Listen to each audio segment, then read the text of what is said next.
Hello and welcome to Teenagers Untangled, the audio hug for parents going through the teenage years.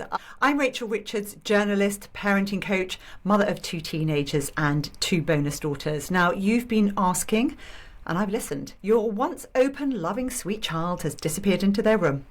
When they do emerge, they're monosyllabic, rude, or just seem to have zoned you out. So you're left wondering, what's happened and how long is this horrible stage going to last? Well, here to help us is Anita Cleare, Director of the Positive Parenting Project and author of How to Get Your Teenager Out of Their Bedroom. Hi, Anita. Thanks for being here. Well, hi, Rachel. Thank you so much for having me.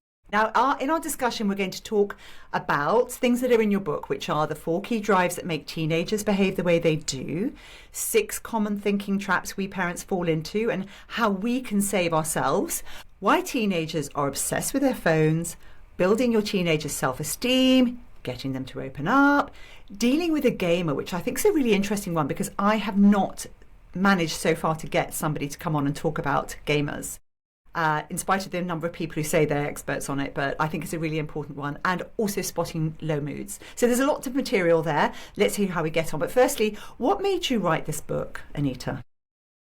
Well, it came out of a combination of both kind of professional and personal experience. So I've been working with parents now for about 20 years on all aspects of parenting and all ages. And my first book was about younger children. And I had just got to the end of some very difficult experiences with my own teenagers. One of them had had a very hard time.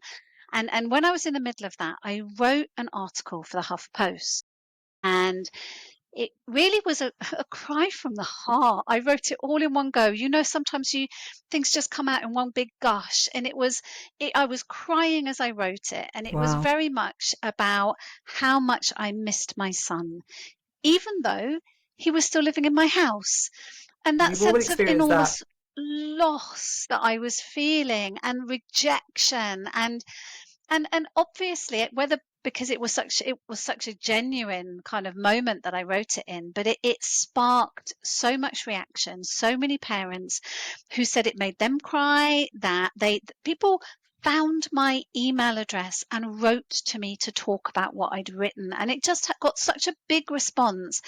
And I thought, goodness me, we don't talk about this enough, that this dislocation, this alienation that's happening in our families, and particularly where there's poor mental health as well, that so many teenagers are experiencing. And I thought, right, when I'm over maybe my own personal experiences a little, I'm going to find some distance, and I'm going to write about that, and I'm going to try and do something in that space. So I didn't want to use it as therapy. I needed to sort of be in a space where I could speak with a little bit of distance from it. I But love yeah, that. that's where it came from.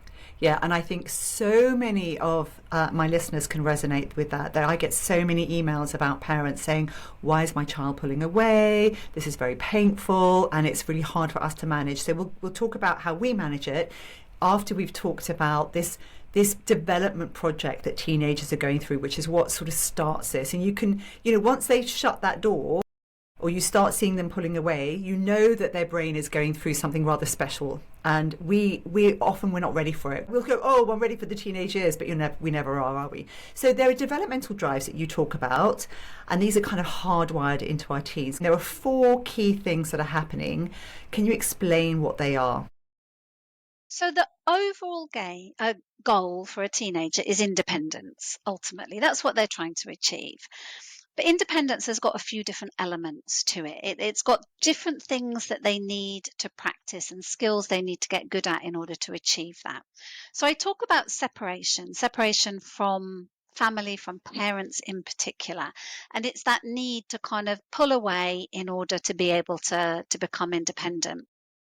The other drive is around kind of, identity, the who am I, trying to work out, if I'm no longer under this comfortable umbrella of my family, who am I? Who am I Mm-hmm. going to be in this new adult kind of independent person?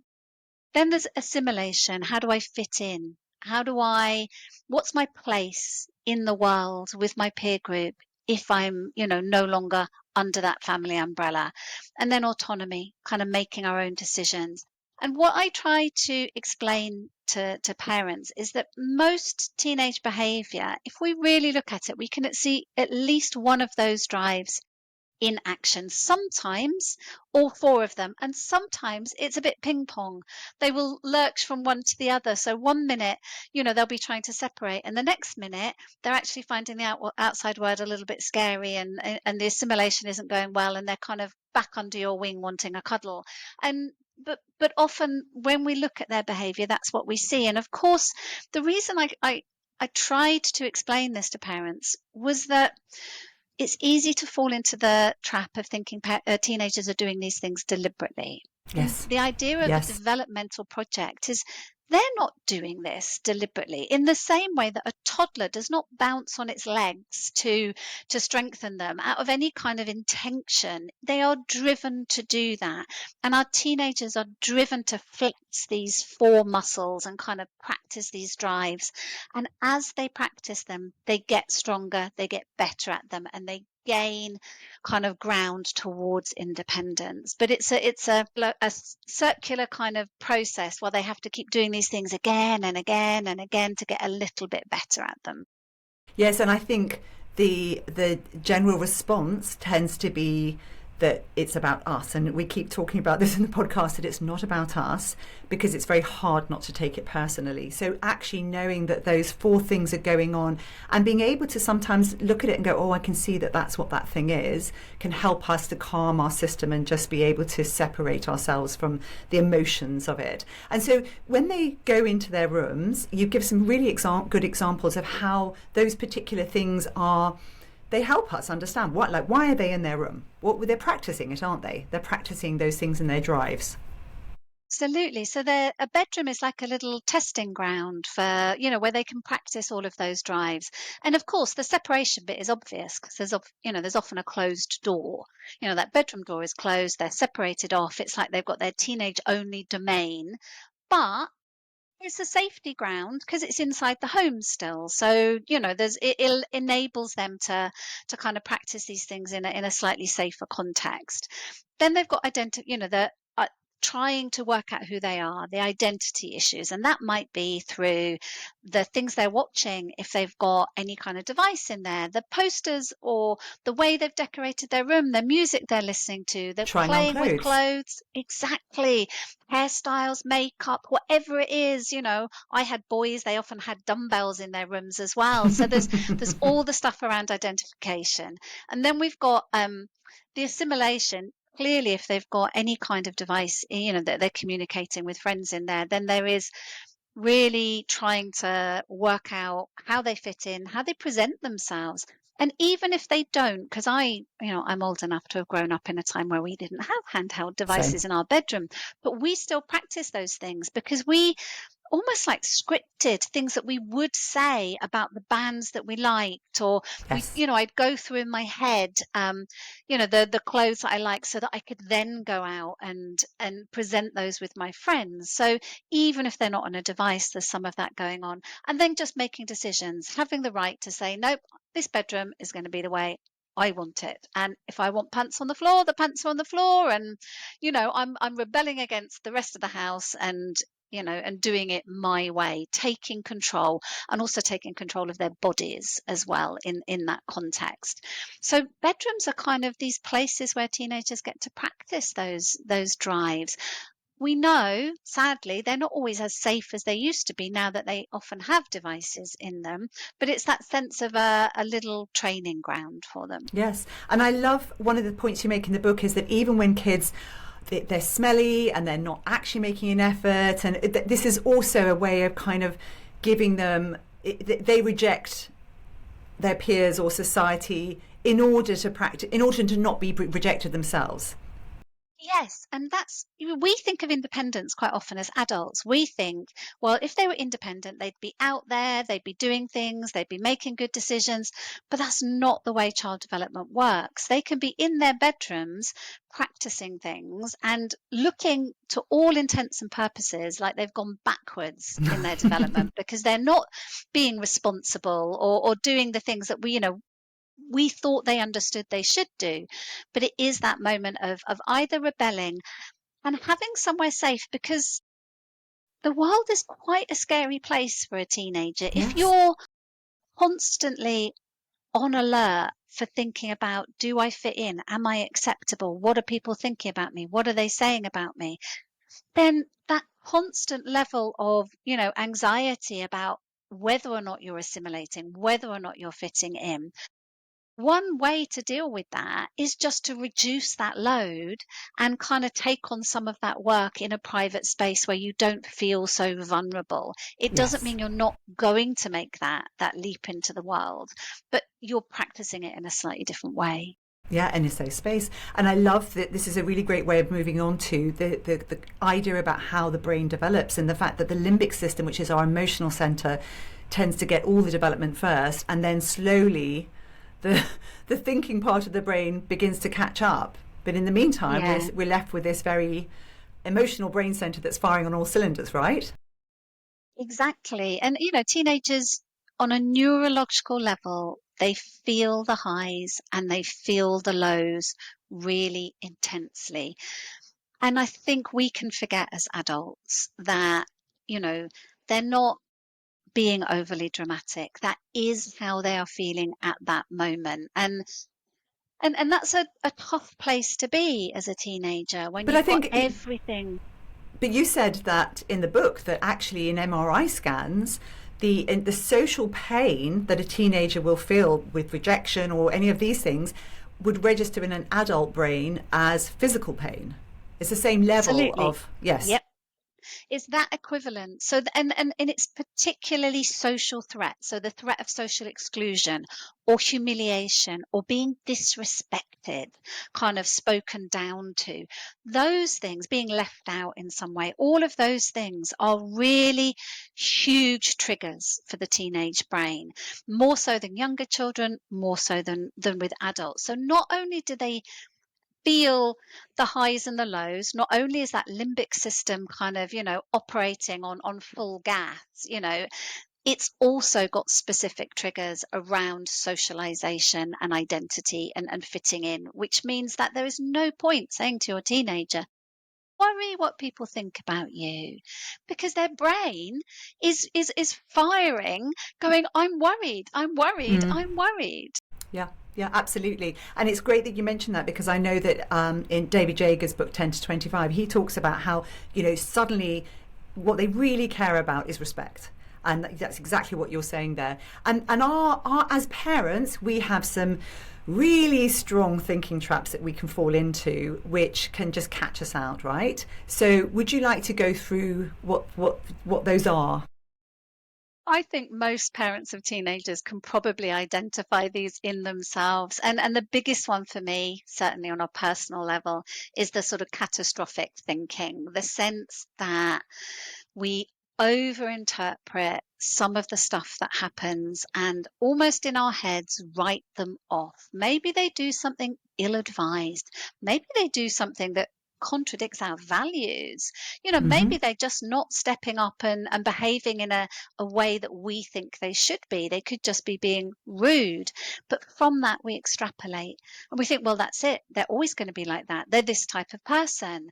Guilty. They're not revising. They're just never going to get a job. They are going to end up living in my basement. And before we know it, we've gone on this train of worry where it's this one small thing that's happened in their lives, this one time bound, context specific thing becomes in our heads the defining, most threatening thing that is, in their lives right now, and that we've somehow got to deal with it. And we go charging in to kind of try and manage that when actually, really what we're responding to this is the catastrophic thinking, not the actual Mm. incident whatsoever. So that's one of my favorites. I don't know, were there any that you Oh particularly yes, I like? mean one of the ones is the shoulding, the shoulding all over ourselves, which I think was brought up by the woman who I talked to about ADHD. That we had this sense that they should know this by now. They should, they're at this age, they should, and we compare them with people, their peer groups, or just our imaginary friends, and think they're failing. Yeah. Absolutely. The should, shouldn't trap, one of my absolute favorites. I think also there's the mind reading, thinking that we know Yes. what's going on in their heads, or that we're interpreting their behavior according to certain intentions that were just never there. They're just not the way they think, that they don't think like us. And therefore, we start assuming that we know what's going on in their heads, and we forget to ask. We forget Yes. to work out what's going on there. Yes, and as I've got better at this kind of how to talk to teens, I have got much better at asking those questions. And then quite often I'm blindsided. I think, oh, you think that, and it's completely different from what I expected. And I'm learning from it. So it's very helpful for me Yeah. too. And I love Yeah. also this kind of, it's all about me, where we just want, as an adult, quite often, if you've given up a job or if you're at home and you're spending a lot of time or you're investing huge amounts of energy, even if you haven't given up your job, you're investing huge amounts of energy into this child, you really want recognition. You really want to feel like, what you're doing is worthwhile, and you're getting none of that back. Yeah. And And teens I aren't going to give think, it to us. no, they're not. But we are particularly vulnerable to that as a generation of parents, because we've been told that we are really important, that what we do is incredibly kind of influential on our children and the way they grow and develop. Now, it's not that that's not true, but I think sometimes we get sucked into this way of thinking that everything I do is important, every Yeah, single decision, that yeah. children are the sum total of their parenting. And then when they turn around and they're objectionable in some way, when they're teenagers, we think it is all about us. What have I done wrong? Yeah, what does Or this what say have I about me done as to a deserve parent? this? Yes, yes. When actually it doesn't say anything about you as a parent at all. It's nothing to do with you. And then we tune out from listening to what's actually going on with our teenager, because we're just completely, captured by our own thoughts and emotions in that situation. And I think the hardest thing, I mean, children of all ages, but particularly with teenagers, is managing our own reactions in order to be thoughtful in our reactions to them, and Yes. noticing. And I put these thought traps in there because, I mean, sometimes they're quite funny, but you need to notice them. You need to go, oh, yes, I am doing that. Doing that thing. Yes, Yeah, and being kind exactly. to ourselves and managing those thoughts. And when we can recognize them and identify them, then we can catch them and challenge them before they set in. Yes, exactly. And managing those kind of thoughts, and not overgeneralizing, not comparing them to, other teenagers, because yeah, that in particular, I think the comparisons that we make can be, we can use those as sticks to beat ourselves with. So not only do we sometimes use it to kind of maybe feel like our teenager should be stepping up to the mark a bit more in some other way. They should be achieving more, or doing better things. But we also use that to beat ourselves up. And social media promotes that. I remember kind of, scrolling through my feed, and my friends who also had teenagers, there would be pictures of them with a smiling teenager. And you're like, my teenager won't spend more than a minute in my company, let alone smile, let alone let me take a photograph of it. Hmm. And we therefore start to get desperate about all of it. And one of the big messages of the book is hope and positivity Mm. about your teenager is incredibly therapeutic. So if we give into these kind of thought patterns, we make it much harder to believe in them, and they need us to believe in them. I love, and that comes through the entire book. This absolute vital importance, which I talk a lot on the about a lot in the podcast, is that we need to hold up an idea of how great they are every single day. Remind ourselves every single day, because if they won't be thinking that and believing that, they will be doubting themselves every step of the way. And if we are holding up that image of them, not what they can achieve, just that they're wonderful people, then they will be able to start to believe it, because they really care what we think, even though they pretend they don't.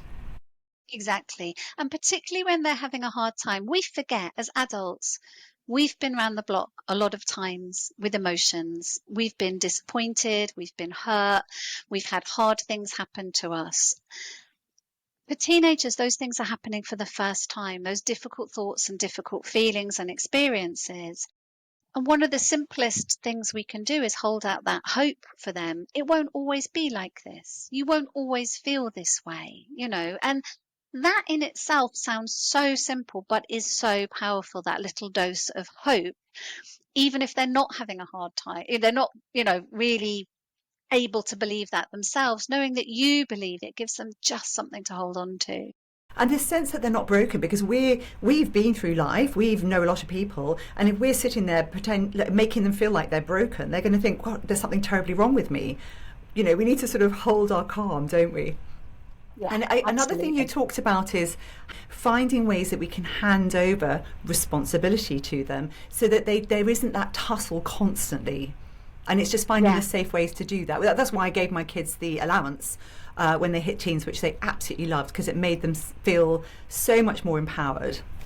Yeah. Any way that we can treat them as the independent young adults that we want them to become, then, that even if it's just in the way we speak to them, not necessarily in the freedoms that we give them, but any way that we can empower them, treat them as equals, or as, as young adults, we're less likely to activate that threat mechanism in their brain. We're less likely to get that emotional response and to get that defensive response and to end up in conflict.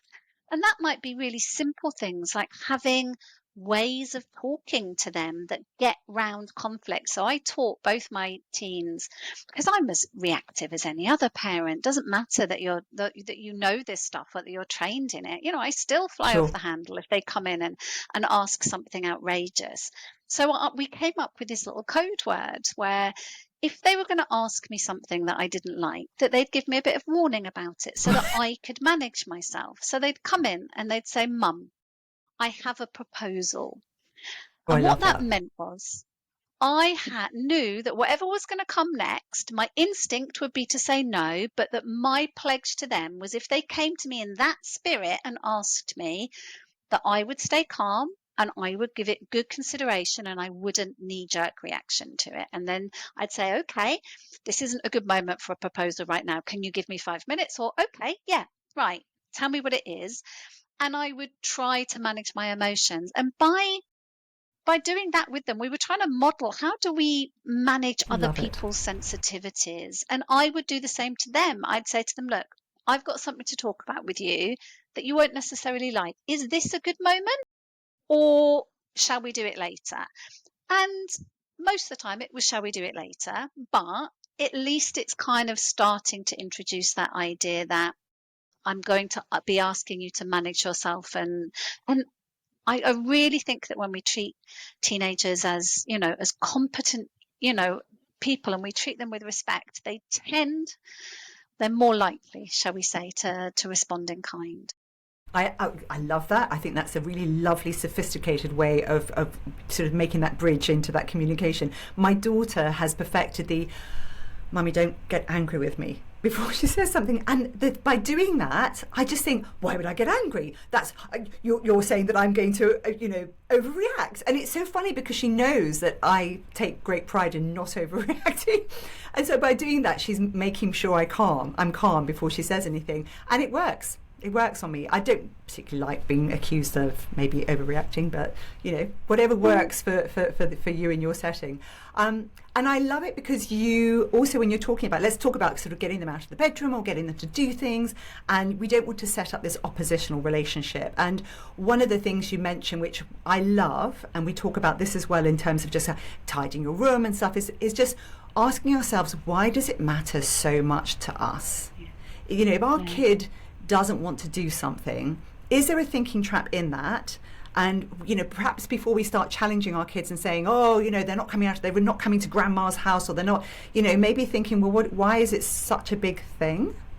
And then Exactly. giving them an opportunity to be collaborative in terms of planning ahead. And I guess you may not want to go to grandma's, but I'm just wondering, and having a conversation about it rather than demanding. Yeah. And I think many parents of teenagers, especially when they're just tipping over into those teen years, they may only be 11 or 12, but Mm, we make the mistake of trying to coerce them to do things. It's like, well, you're coming and that's that. And often it doesn't end up in a great experience. And there's a limit to how often or how long you can do that for. And then they start avoiding us even more because we set Yeah. up a pattern of unpleasant interactions, and we want to avoid that if we possibly can. And that question, why is it so important to me that my teenager does this? Why is it so important to me that my teenager's bedroom is tidy? Why is it so important to me that, they come to this family event? And often that's it's all about me trap. Really, it's because I will feel like a bad parent. I will feel embarrassed. I will feel like I have to explain if they're not there.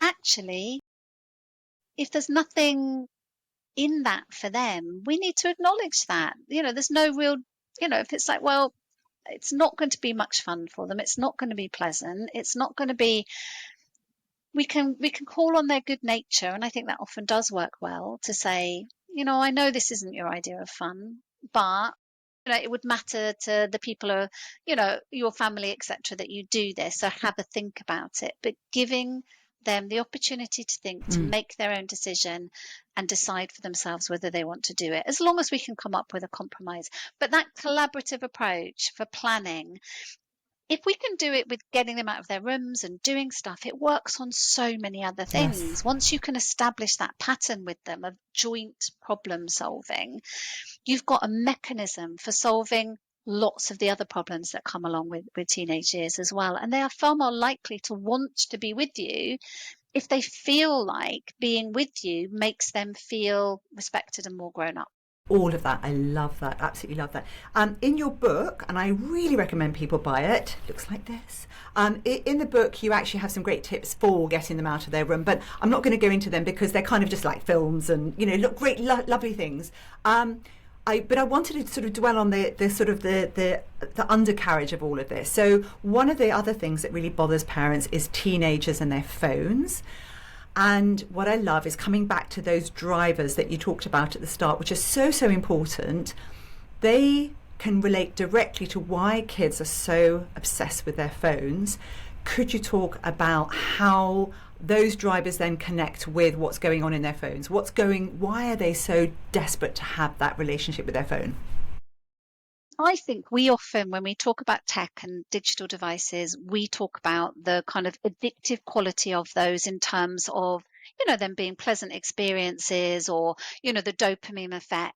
But if you look at teenagers, what do teenagers care about? They care about working out who they are, separating from parents, assimilating with their peer group and being autonomous. And all four of those drivers can be met Boom, boom. so Yes. well in their phones. Their friends live in their phones, or indeed it might be any other kind of digital device that they're communicating with, whether it could be a gaming headset that achieves that. It's not always just a phone. They can explore who they are, they can play with who they are, they can present themselves in different ways with selfies and social media. They can look at other people, and there's everything that they need to do in that teenage developmental project. They can do it via those devices. So we've got this huge kind of, I'd say, double whammy of the magnetic pull of technology anyway, which we all experience. I experience that. And that amplified teenage kind of drive to explore in that way that makes them almost impossible to put down for them. Yeah, I totally agree. One of the wonderful things you talk about in the book is that when they do look up from their phone, don't have it be a parent who's saying something horrible to them. We want to make the real life experience with their family, a positive one. And so don't panic. And I had a really interesting exchange with my daughter quite a while ago where I sort of sidled up to her and I said, we have a thing we talk about, which is, are you stuck? Do you want some help with that? Because she was kind of on her phone. And she turned to me and she said, do you know why I do this? And I said, why do you do that? And she said, I go on my phone when I'm feeling a bit bad. And it's a kind of way for her to escape as well. So it fills all those things, and it's almost like her own little bedroom where she can shut the door and she's away from things. So I think there are so many ways in which they're utilising their phone, and actually just asking them questions and asking them how it makes them feel can help them open up and actually understand for themselves. So this, you talk about this, getting your kid to open up, and we've done an episode on how to get your child to talk or your teenager to talk.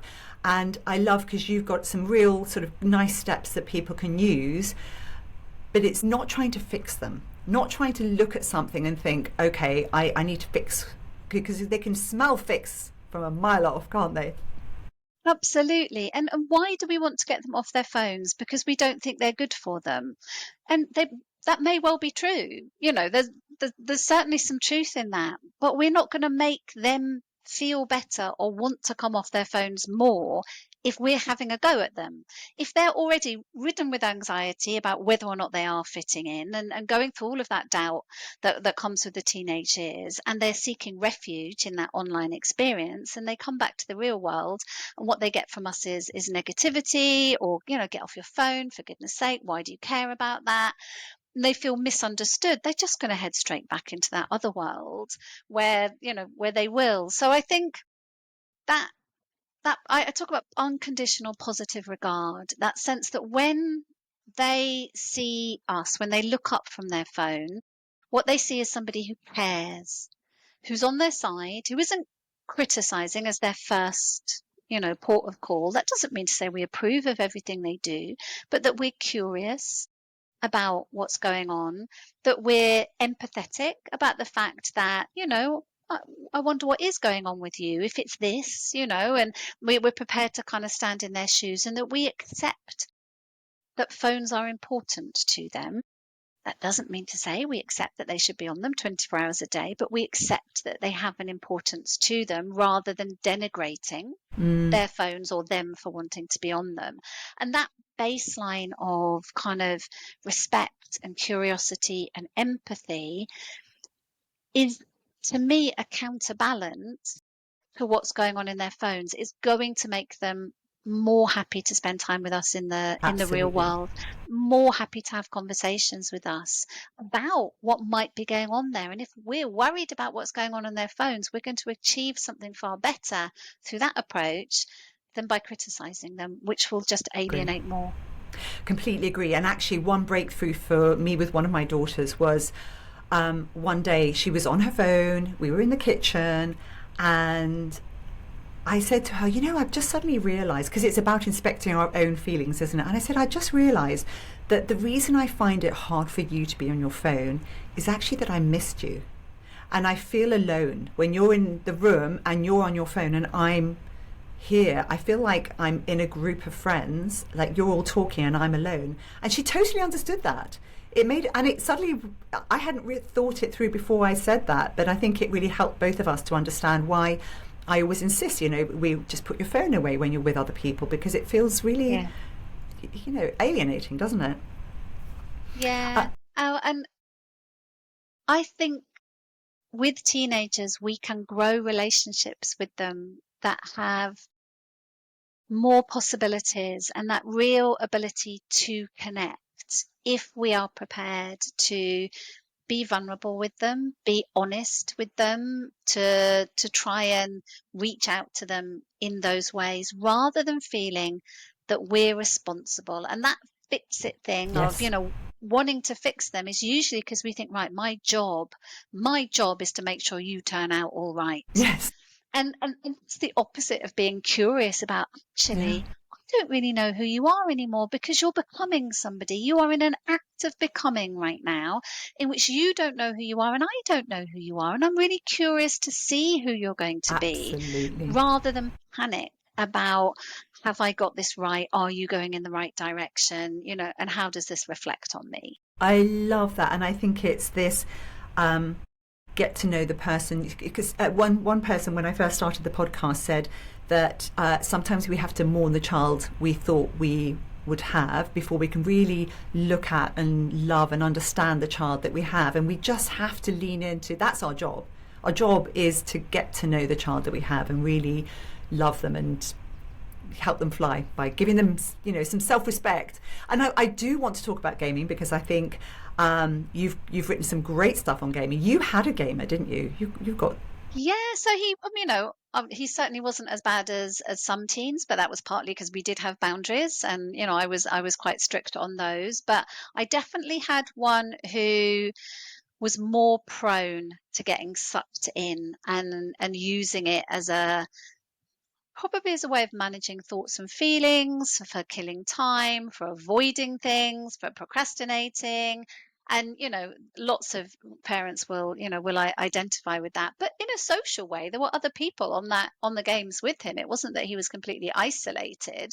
Um, but the thing about gaming is the amount of time. It's like this black hole of time that they start off just playing a game, then it goes on forever and ever and ever. And it's like the universe stands still for them as they do it, and it can be really difficult to pull them away from that, and you can get quite negative, quite aggressive reactions when you try to do that and put boundaries around it. So I think it's a slightly different problem than just the phones. Exactly. And that's one of the reasons you said something that I thought was really, really insightful, which is that when you're in a sort of social gaming setting, being the first person to step away from the game, put the console down, go and do something your parents have asked you to do, can feel shameful. It can be, like you're letting the side down, or you're walking away and you're scared of what might happen when you're not there. So that's one of those key drivers where kids don't want to be outside the group. Yeah, and of course, a lot of gaming has kind of a lot of bravado in it. The characters in gaming, it's all about, conquering the world, and saving the universe, and building cities, and then actually to go, oh, I've got to go, it's tea time. My mum says it's time to turn it off. It's just that goes No, against just no. everything. All of that status, all of that Yes. threat mechanism, all of that sense of shame, of not being, adult enough somehow. Games allow teenagers to pretend to be heroes and pretend to be Yes. adults. It's a In completely the different real world. world, they may be sitting in their pants and eating crisps and surrounded by teddy bears. But in that gaming world, that's not who they are. And you often hear they have different voices. They use a different vocabulary. They've got a deeper voice, a totally different way of speaking when they're on that headset, that they've kind of stepped into different characters. They're play acting. And when you're play acting an adult, you don't want to suddenly go, actually, I am just still a child. So, Yes, yes, because I've got you're to suddenly leave. having to go back to your messy room or your whatever. And Yeah. also, the great thing with games for these boys and girls who are doing it is that the parent isn't there telling them what to do, so they can escape into a completely different world. And it's also they're designed to hit our reward buttons, and that's become more extreme. I mean, I think in the same way that all tech, the great minds of the world are focused on how do we keep people, how do we just give them enough to keep them feeling like this is going to give them a reward that they want. Yeah, and it's not as simple as, like a TV program. A TV program just finishes, and it's like, okay, I'll turn it off when it finishes.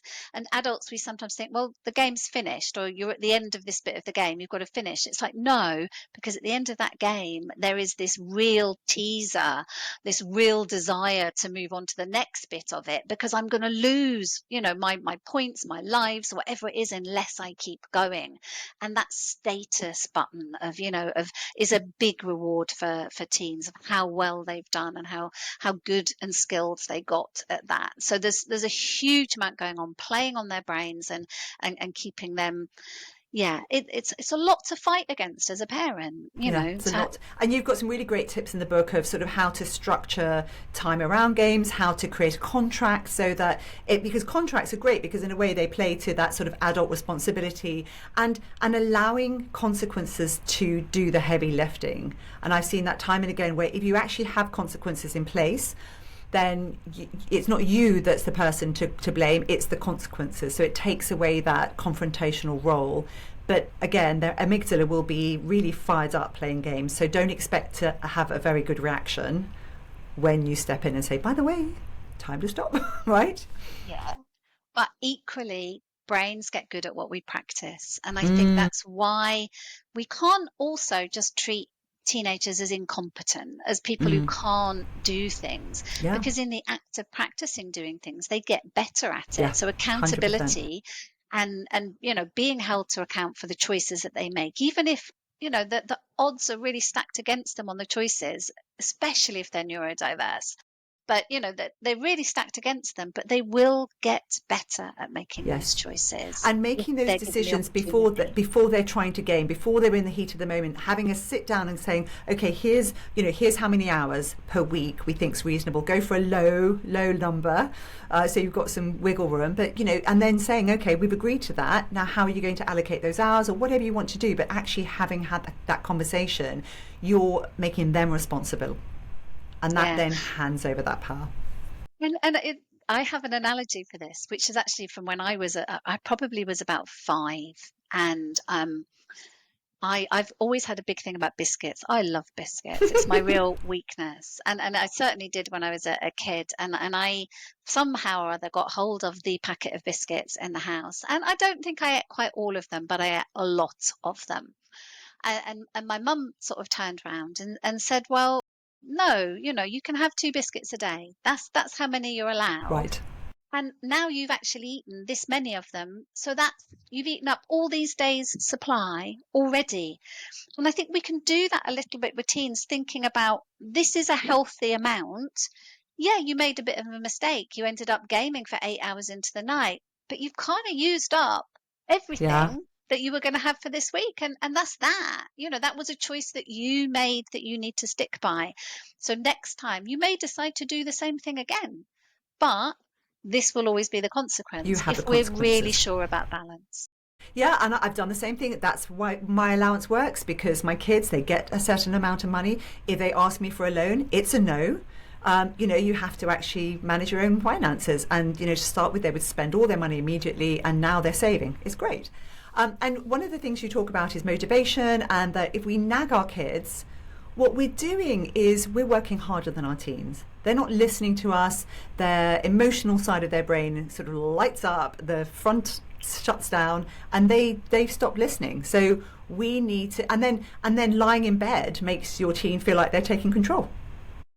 Yeah, so you're taking the responsibility for Yes. being the part of their brain that says, you know what, you really ought to turn off and do your homework, or whatever it is.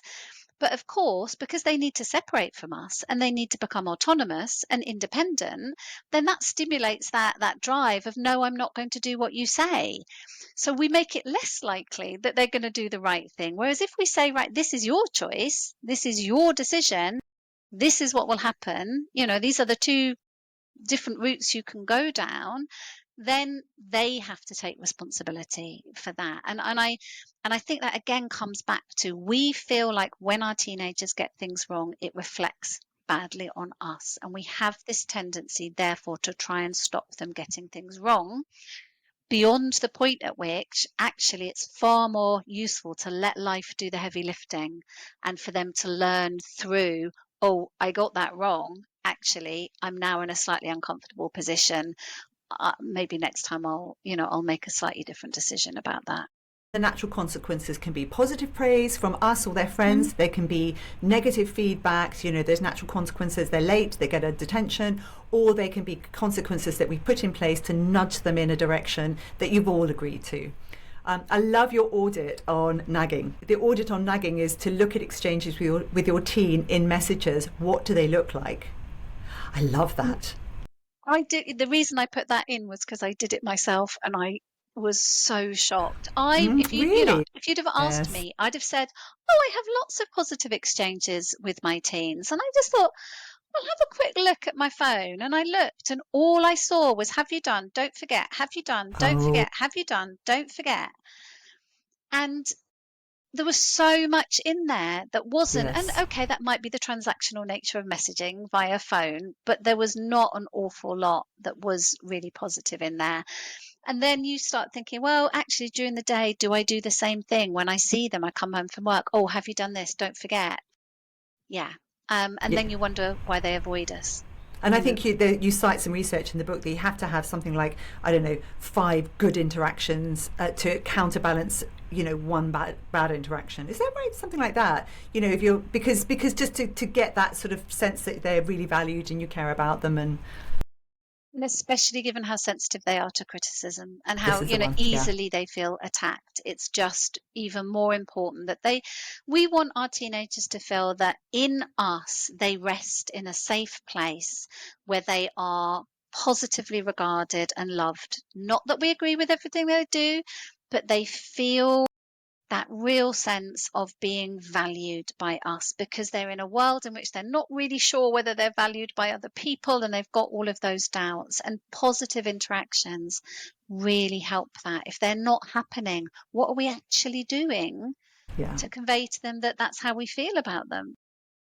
And finally, I don't want to go without mentioning low moods, the difficulties that we can encounter. And one of the things that you say, which is really interesting, is sometimes we don't spot the low mood because they've got very difficult behaviour, and underneath it is that they're feeling very depressed or unhappy. And your rule of thumb was that if their mood actually makes sense in the circumstances and they're responding in ways that are providing them with relief, that aren't, hurting them, that's probably positive. It's not something to necessarily worry about, but that sometimes we need to be really sensitive to, like, what are we dealing with here, and Yeah. how And would you? I think Yeah, there's a lot of parents of teenagers who've gone on to get a diagnosis of depression, for example, who realize that that's probably been going on for quite a while and they hadn't spotted it because interesting. it didn't look like sadness necessarily. It looked like kind of difficult behavior, not doing the things they were supposed to, putting things off, procrastinating, maybe lashing out and being aggressive when they were told they should have done something. The kind of behavior that we think, oh my goodness, you are just being so difficult. And I really would urge parents, rather than thinking, oh, that's just difficult behavior, to stop and think all behavior comes from somewhere. Yeah, Something is going on there. Something is happening, and to wonder whether, there's an underlying cause of that. And teens do have low moods. Difficult things happen. Maybe they have a falling out with a friend. Maybe there's a romantic relationship that goes wrong, and they are sad for a while. But that pervasive sense of, I don't want to do anything. I don't want to see my friends. I don't want to get up. I don't want to, look after myself. That may not be awkward teenager. That might be a sign that, they have got a low mood, and that we need to really think about that. And teens who don't come out of their bedrooms, who really do hole in on themselves, there is a possibility that there is either a social anxiety in there, or that there's a low mood, and we need to be alert to that. And it's hard to tell because teenagers are, they do have mood swings. They are yeah. happy one minute and sad the next. And there's lots of changes that go on in them that we could see as signs of worry, or we could see as normal.